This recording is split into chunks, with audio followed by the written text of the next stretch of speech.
सबैजनालाई हार्दिक स्वागत छ। हामी आजको भिडियोमा कन्टिन्युटी अफ फंक्शनको डिटेल डिस्कसन गर्नेछौँ। कुनै फंक्शन कुनै पोइन्टमा कन्टिन्युअस हुनलाई कुन कुन क्राइटेरिया होल्ड गर्नुपर्छ, त्यस्तै कुनै फंक्शन कुनै पोइन्टमा डिस्कन्टिन्युअस छ भने त्यो चाहिँ कुन टाइपको डिस्कन्टिन्युटी रहेछ, त्यस्तै कन्टिन्युटीका अल्जेब्रिक प्रपर्टिजहरू के रहेछन् त्यो कुरा हामी आजको भिडियोमा सिक्नेछौँ र केही इक्जाम्पलहरू लगेर आजको भिडियो इन्ड गर्नेछौँ। जस्तै यदि मैले युट्युबमा चाहिँ हरेक हप्ता एउटा भिडियो अपलोड गर्दै जान्छु भन्ने प्लान बनाएँ र त्यसै अनुसार प्लान अनुसार चाहिँ मैले एउटा भिडियो अपलोड गर्दै गएँ भने मेरो यो काम चाहिँ कन्टिन्युअस भयो। तर एउटा हप्तामा चाहिँ एउटा भिडियो अपलोड गर्ने, तर एउटा विक चाहिँ मैले ग्याप गरेँ भने र अर्को विकमा चाहिँ भिडियो अपलोड गरेँ भने त्यहाँनेर चाहिँ मेरो काम डिस्कन्टिन्युअस भयो। जस्तै तपाईहरुले चाहिँ मैले चाहिँ हरेक दिन 2-2 घण्टा पढ्छु भन्ने प्लान बनाउनु भयो र प्लान अनुसार चाहिँ पढ्दै जानुभयो भने हरेक दिन 2-2 घण्टा पढ्दै जानुभयो भने त्यो चाहिँ कन्टिन्युअस काम भयो। तर एक दिन 2 घण्टा पढ्ने, अर्को दिन चाहिँ नपढ्ने, अर्को दिन पढ्ने गर्नुभयो भने त्यो चाहिँ काम डिस्कन्टिन्युअस भयो। त्यस्तै म्याथमेटिक्समा भएका हरेक फंक्शनहरू हरेक पोइन्टमा कन्टिन्युअस हुन पनि सक्छन्, नहुन पनि सक्छन्। त्यही टेस्ट गर्न सिक्दै छौं आजको भिडियोमा। त्यसको लागि पहिला डेफिनेसन हेर्नुस्। A function f of x defined in the neighborhood of the point x equals to a is said to be continuous at x equals to a। यसले के भन्छ भने कुनै function f of x a को नेबरहुडमा define भइरहेको छ र x equals to a मै कन्टिन्युअस भन्न सकिन्छ रे कति बेला भने त्यो फंक्शनको left hand limit, right hand limit र फंक्शनल भ्यालु सेम छ भने। यहाँनिर नेबरहुडको मिनिङ छ नि, जस्तै x टेन्ड्स टु 2 छ भने यहाँ x का भ्यालुहरु हामी कस्ता लाग्छौं 1.9 1.99 लेफ्ट तिरका भ्यालुहरु, त्यस्तै अरु भ्यालुहरु राइट तिरबाट चाहिँ 2.1 2.01 लाग्छौं नि। हो यिनी पोइन्टलाई चाहिँ 2 का नेबरहुड पोइन्ट भन्छ। यसले भन्छ function f of x equals to a का नेबरहुडमा डिफाइन भइरहेको छ। त्यतिबेला f of x भन्ने फंक्शनलाई continuous at x equals to a भन्न सकिन्छ रे यदि left hand limit, right hand limit र फंक्शनल भ्यालु सेम छ भने। Otherwise function f of x लाई चाहिँ discontinuous at x equals to a भनिन्छ भन्छ। ल एउटा एक्जाम्पल हेर्नुस्। हामीले चाहिँ f of x equals to x plus 1 को कन्टिन्युटी टेस्ट गर्दै छौं x इक्वल्स टु 2 मा। मैले टेबलको थ्रु चाहिँ बुझाउन खोजिरहेको छु, यो बनाउन जरुरी छैन। अब यो फंक्शनको यो पोइन्टमा कन्टिन्युटी टेस्ट गर्नलाई लेफ्ट ह्यान्ड लिमिट झिक्न पर्यो, राइट ह्यान्ड लिमिट झिक्न पर्यो र फंक्शनल भ्यालु झिक्न पर्यो। यदि तीनटै कुरा सेम भयो भने यो पोइन्टमा कन्टिन्युअस छ भन्छन्, अन्यथा डिस्कन्टिन्युअस छ भन्छ। ल यो फंक्शनको left hand limit x equals to 2 मा झिक्नलाई x का भ्यालुहरु 2 तिर जाने तर लेफ्ट ह्यान्ड साइडबाट। जस्तै नम्बर लाइनमा कतै 2 होला नि, यतातिर 3 होला, यतातिर 1 होला। x का भ्यालुहरु लेफ्टबाट 2 को नजिक जाने, x को भ्यालु 2 को नजिक गइरहँदा x का भ्यालुहरु कस्ता हुन्छन् 1.9 1.99 1.999 यो टाइपका हुन्छ। अब x को भ्यालु 1.9 चाहिँ फंक्शनमा राख्यो भने 1.9 प्लस 1 हो 2.9, 1.99 फंक्शनमा राख्यो भने 2.99, त्यस्तै 1.999 चाहिँ फंक्शनमा राख्यो भने 2.999। क्लियरली देखियो नि x को भ्यालु चाहिँ 2 को नजिक गइरहँदा फंक्शनको भ्यालु कसको नजिक 3 को नजिक गइरहेछ। मतलब यो फंक्शनको यो पोइन्टमा लेफ्ट ह्यान्ड लिमिट चाहिँ कति हुने रहेछ 3 हुने रहेछ। त्यसैगरी x का भ्यालुहरु 2 को नजिक राइट साइडबाट आयो भने त्यहाँ चाहिँ भ्यालुहरु कस्ता हुन्छन् 2.1 2.01 2.001। अब यी भ्यालुहरु फेरि फंक्शनमा राख्यो भने जस्तै 2.1 राख्यो भने कति बन्छ 3.1, 2.01 राख्यो भने 3.01, 2.001 राख्यो भने 3.001। यो पनि क्लियरली देखियो नि x को भ्यालु 2 तिर राइट साइडबाट आउँदा फंक्शनको भ्यालु अगेन कतातिर गइराछ क्लियरली 3 तिर गइराछ। मतलब फंक्शनको राइट ह्यान्ड लिमिट पनि 3 नै रहेछ। अब यदि फंक्शनको कुनै पोइन्टमा लेफ्ट ह्यान्ड लिमिट र राइट ह्यान्ड लिमिट सेम छ भने फंक्शनको लिमिट चाहिँ एक्जिस्ट गर्छ। फेरि दोहोर्याए कुनै फंक्शनको कुनै पोइन्टमा लेफ्ट ह्यान्ड लिमिट र राइट ह्यान्ड लिमिट सेम हुन्छ भने त्यो पोइन्टमा फंक्शनको लिमिट एक्जिस्ट गर्छ र त्यो सेम भएको भ्यालु चाहिँ फंक्शनको लिमिट हुन्छ त्यो पोइन्टमा। ठीक छ। तर अझै यो कन्टिन्युअस छ कि छैन भन्ने ग्यारेन्टी छैन। त्यसको लागि के चाहिन्छ अब फंक्शनल भ्यालु चाहिन्छ। यो फंक्शनमा x इक्वल्स टु 2 राख्दा f of 2 equals to 2 plus 1 3 आउँछ। मतलब left hand limit, right hand limit र फंक्शनल भ्यालु सेम छ भनेपछि यो फंक्शन चाहिँ यो पोइन्टमा के रहेछ कन्टिन्युअस रहेछ। यदि हामीले यो फंक्शनको ग्राफ बनायौं भने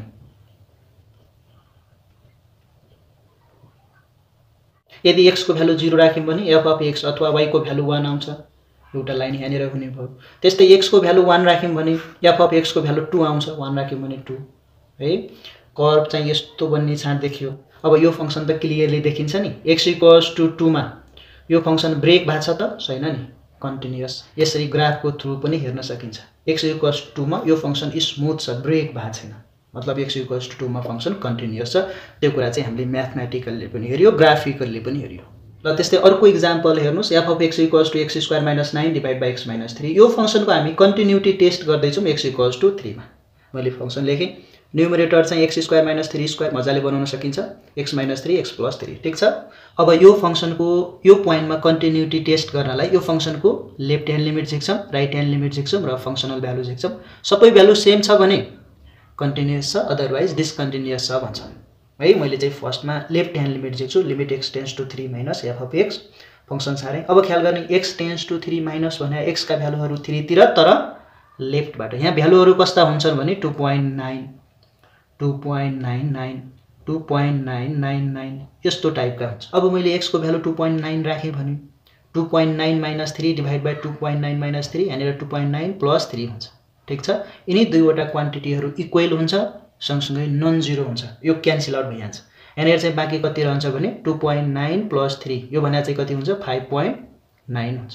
त्यस्तै x को ठाउँमा 2.99 राखे भने यो र यो क्वान्टिटी फेरि इक्वल हुन्छ, नन जीरो हुन्छ, क्यान्सल आउट भइहाल्छ। यहाँनिर चाहिँ कति हुन्छ 5.99 हुन्छ।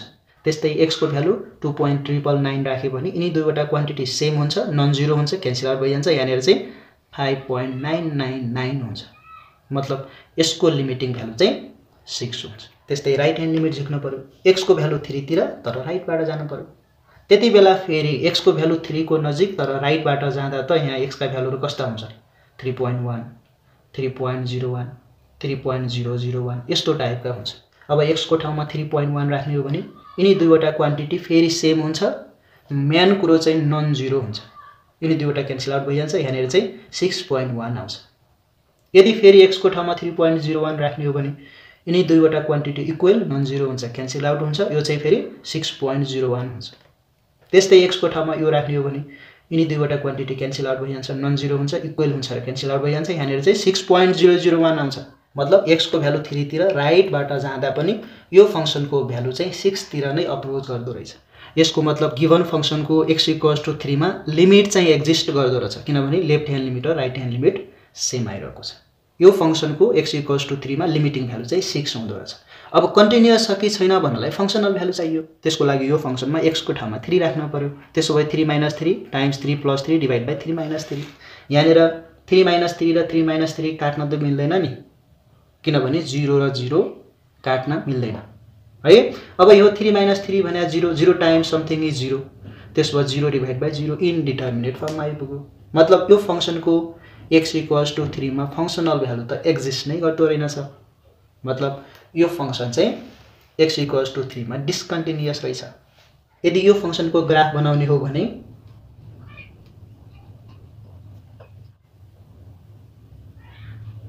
यदि यो फंक्सनमा x को ठाउँमा 0 राख्ने हो भने यो र यो क्वान्टिटी सेम हुन्छ, क्यान्सल आउट भइहाल्छ, 3 बाँकी रहन्छ।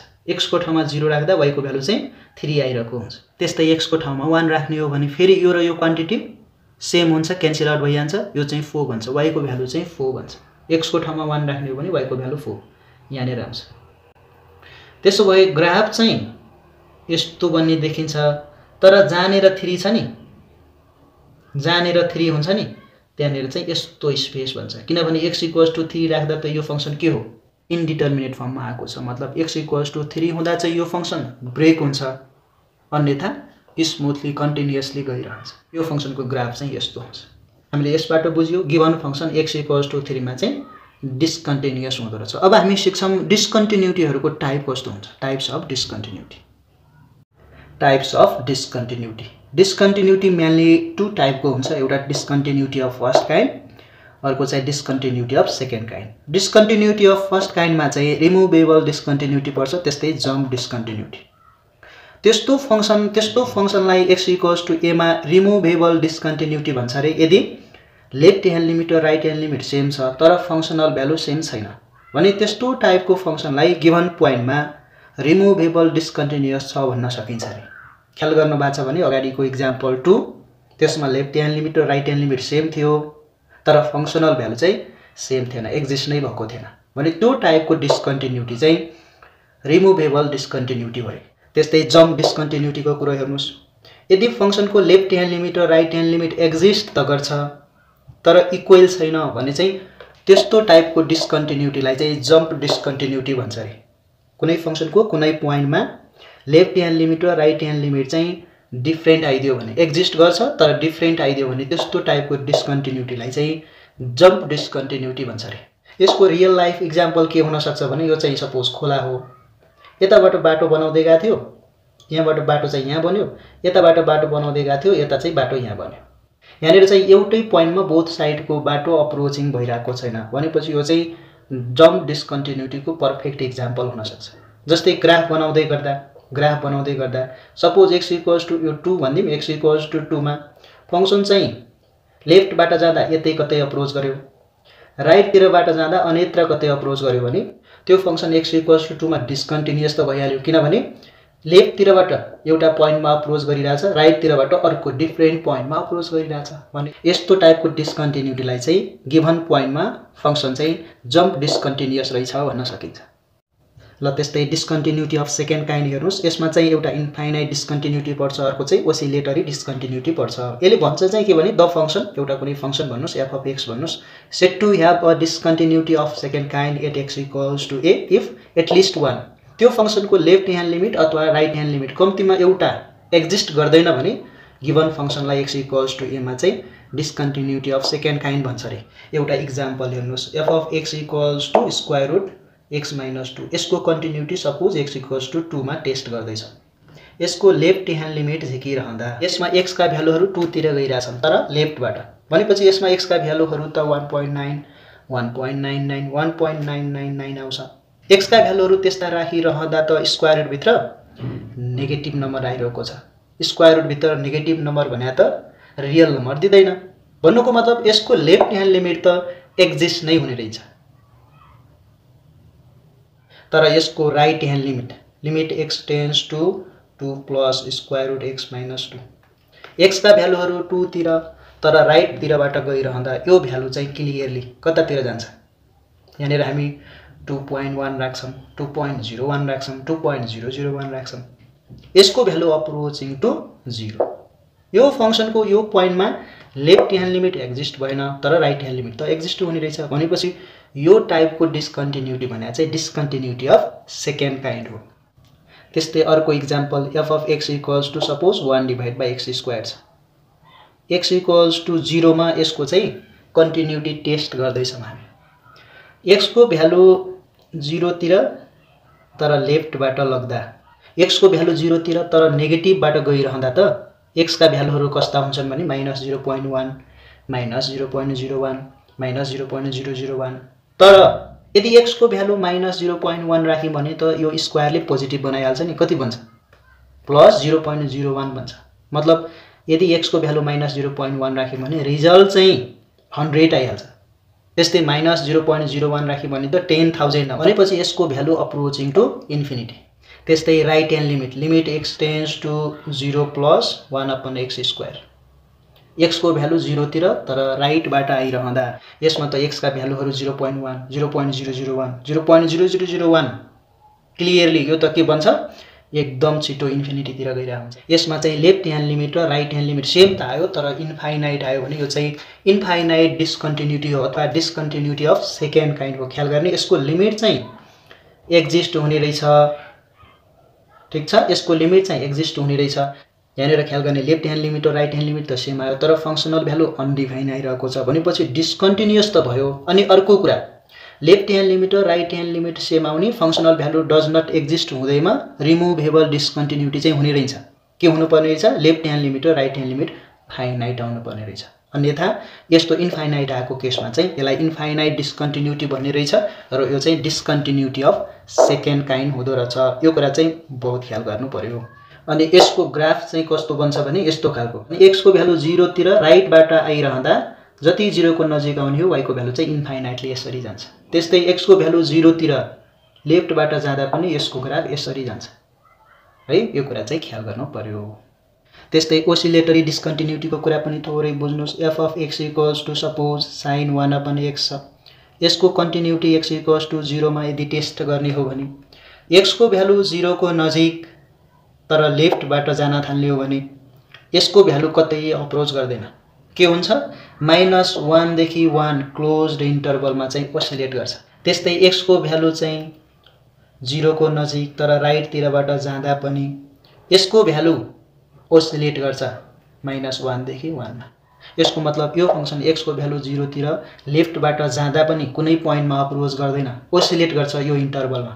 त्यस्तै x को भ्यालु 0 तिर राइटबाट जाँदा पनि यो फंक्सन यही इन्टरभलमा ओसिलेट गर्छ। यो टाइपको डिस्कन्टिन्युटीलाई चाहिँ ओसिलेटरी डिस्कन्टिन्युटी भन्छ, मतलब फंक्सनल भ्यालु त झन् फेला नै पर्दैन। ठीक छ, f of x equals to cos 1/x at x equals to 0 यो पनि ओसिलेटरी डिस्कन्टिन्युटी हुन्छ। ल त्यस्तै algebraic properties of continuous functions सिक्नुस्। यदि दुईवटा फंक्सन f of x र g of x छन्, तिनीहरू चाहिँ रियल भ्यालुड हुन्, कन्टिन्युअस हुन् र x equals to a को नेबरहुडमा डिफाइन भइरहेका छन् भने भन्छ। यहाँनिर रियल भ्यालुडको मिनिङ के हो भने यिनी दुईवटा फंक्सनको x equals to a मा फंक्सनल भ्यालु रियल नम्बर आउनु पर्यो। कन्टिन्युअस भन्नुको मतलब left hand limit right hand limit र फंक्सनल भ्यालु सेम हुनु पर्यो। मतलब left hand limit right hand limit र फंक्सनल भ्यालु सेम त छ नै, सँगसँगै रियल नम्बर छ भन्ने मिनिङ लाग्छ। यिनी दुईवटा फंक्सनहरू रियल भ्यालुड कन्टिन्युअस फंक्सन हुन् x equals to a मा। यदि त्यस्तो हो भने कन्टिन्युअस फंक्सनलाई कुनै कन्स्टेन्ट नम्बरले टाइम्स गरे पनि त्यही पोइन्टमा फंक्सन फेरि पनि कन्टिन्युअस हुन्छ भन्छ। यसको मतलब f of x equals to x plus 1 भन्ने function at x equals to 2 मा कन्टिन्युअस हो, क्लियरली कन्टिन्युअस हो। त्यसो भए यो फंक्सनलाई यदि 5 ले टाइम्स गर्यौं भने यो कस्तो देखिन्छ 5x plus 5 देखिन्छ। यो पनि फेरि x equals to 2 मा कन्टिन्युअस नै हुन्छ, यो प्रपर्टीले त्यही भन्छ। त्यस्तै दुईवटा फंक्सनको सम र डिफरेन्स पनि फेरि सेम पोइन्टमा कन्टिन्युअस हुन्छ भन्छ है। ख्याल गर्ने यहाँनिर चाहिँ suppose f of x equals to x plus 5 at x equals to 2 continuous हो clearly. g of x equals to suppose x square plus 2x plus 3 at x equals to 2 यो फंक्सन यो पोइन्टमा कन्टिन्युअस छ clearly. यो function यो पोइन्टमा continuous छ भने यिनी दुईवटाको सम गरे पनि फेरि त्यो सम यही पोइन्टमा कन्टिन्युअस हुन्छ, डिफरेन्स गरे पनि फेरि सेम पोइन्टमा कन्टिन्युअस हुन्छ भन्छ यसले। त्यस्तै प्रोडक्ट गरे पनि कन्टिन्युअस हुन्छ भन्छ थर्ड प्रपर्टीले। त्यस्तै डिभिजनको केसमा पनि कन्टिन्युअस हुन्छ रे, तर डिनोमिनेटरको फंक्सनको फंक्सनल भ्यालु चाहिँ 0 हुन पाइन्न। यो केसमा चाहिँ f of x divided by g of x equals to 2 मा मजाले कन्टिन्युअस हुन्छ। तर डिनोमिनेटरको फंक्सनको left hand limit right hand limit र फंक्सनल भ्यालु 0 बाहेकको केसमा दुईवटा फंक्सन कन्टिन्युअस छन् भने तिनीहरूको कोसेन्ट पनि कन्टिन्युअस हुन्छ। यो चाहिँ अल्जेब्रिक प्रपर्टिज हुन् कन्टिन्युअस फंक्सनको। ल यो भिडियोमा चाहिँ यति नै। भिडियो कस्तो लाग्यो मन पर्यो भने साथीहरुसँग शेयर गर्नु होला। नेक्स्ट भिडियोमा चाहिँ कन्टिन्युटी अफ फंक्सनको बहुत इम्पोर्टेन्ट क्वेशन्सहरु लिएर उपस्थित हुनेछौं। Okay, thanks for watching.